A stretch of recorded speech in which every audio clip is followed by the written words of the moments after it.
அக்கா 1 கிலோ கடலை கொடுங்க. 1 கிலோ எப்படிப்பா ஒரு ஆளுக்கு பத்தும்? ஆமா, என் தம்பி இருக்கான். அப்ப 2 கிலோவா கொடுத்துருங்க. உன் தங்கச்சி கோச்சிக்காதா?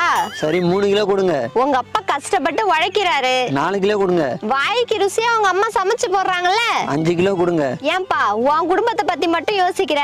நாளைக்கு உனக்கு கல்யாணம் ஆகும், நாளன்னைக்கு புள்ள பிறக்கும். நாளன்னைக்கு எப்படி புள்ள பிறக்கும்?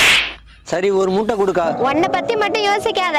நாளைக்கு உன் தம்பிக்கு கல்யாணம் ஆகும், உன் தங்கச்சிக்கு கல்யாணம் ஆகும். மொத்தம் எவ்வளோக்கா இருக்கு? 10 மூட்டை தான்ப்பா இருக்கு. சரிக்கா, நான் போய் ஆட்டோ எடுத்துட்டு வரேன்.